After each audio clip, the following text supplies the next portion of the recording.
Hello বন্ধুরা, তোমরা সবাই কেমন আছো? আশা করছি ভালো আছো। আমরা একদমই ভালো নেই। দিদির শরীরটা দুদিন ধরে খারাপ আছে। আমরা এখন আছি ডাক্তারখানায়। দিদি ডাক্তার দেখাবো, পেটের ফটক হবে, তো ডাক্তারবাবু এখন আসছে না, তাই বসে আছি। তাই ভাবলাম ভিডিওটা তোমাদের সাথে শেয়ার করি, সব কিছু শেয়ার করি, তাই জন্য ভিডিওটা বানানো। কতটা শরীর খারাপ,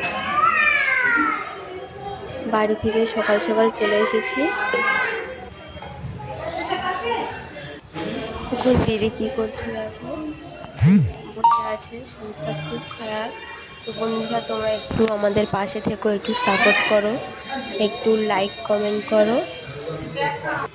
এদিকে দেখো সোনামাকে এনেছি, সোনামা কেমন খেলা করছে দেখো।